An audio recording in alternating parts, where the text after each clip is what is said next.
Revenue మంత్రి కొడుకేమో గుండగాలను వేసుకపోయి ఇవాళ భూముల మీద పడ్డాడు, భూములలో పడి కబ్జాలు చేస్తున్నాడు.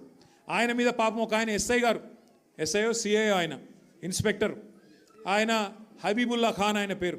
హబీబుల్లా ఖాన్ అని చెప్పి నిజాయితీ గల పోలీస్ ఆఫీసరు రెవెన్యూ మంత్రి కొడుకు దౌర్జన్యం చేస్తుంటే, భూముల కబ్జా చేస్తుంటే ఆయన మీద కేసు పెట్టిండు.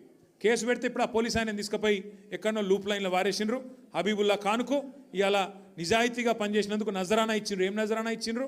తీసుకుపోయి ట్రాన్స్ఫర్ చేసి ఎక్కడో ఊరవతల వారేసినారు. అట్లే ఇంకో మంత్రి బిడ్డ చెప్తున్నది, తుపాకీ పెట్టినట పారిశ్రామికవేత్తలకు తలకు. ముఖ్యమంత్రి గారు ఇంటెన్క గెస్ట్ హౌస్లో తుపాకీ తలకు పెట్టి పైసలు వసూలు చేస్తున్నారు. ఇక ఇట్లా తయారైంది. ఇక మీ ఎమ్మెల్యే ఉన్నాడు, పేరేమో గాంధీ, చేసే పనులన్నీ గాడిసే పనులు, ఒక్కటి సక్కడి పని లేదు. 11 ఎకరాలు కబ్జా పెట్టిండు కుత్బుల్లాపూర్లో, 11 ఎకరాలు కబ్జా పెట్టిండు.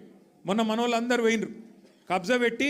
ఇప్పుడు ఆ కబ్జా పెట్టిన భూమి కోసం మీరు గెలిపిస్తే బీఆర్ఎస్ పార్టీలా అందులో పోయి జొరవడ్డాడు.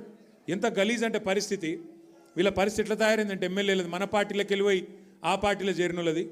ఇవాళ వాళ్ళు ఏ పార్టీ చెప్పుకోలేని పరిస్థితులు ఉన్నారు.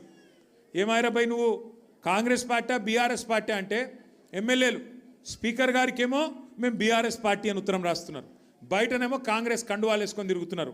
ఇక స్పీకర్ గారేమో కళ్ళుండి చూడలేని ధృతరాష్ట్రుడు అయిపోయింది పాపం. ఆయన కనబడతలేదంట.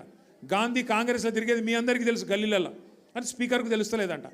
గాంధీ మంచోడు, చాలా మంచోడు, ఆయన బీఆర్ఎస్ పార్టీలోనే ఉన్నాను అన్నాడు. మరి బీఆర్ఎస్ పార్టీలు ఉంటే ఇలా బీఆర్ఎస్ పార్టీలో అనిల్ రెడ్డి చేరుతుంటే మరి గాంధీ ఏడి ఉండాలి కదా, ఇక్కడ లోకల్ ఎమ్మెల్యే అంటాడు. నిజంగా మన పార్టీలు ఉంటే ఇక్కడ ఉండాలి కదా.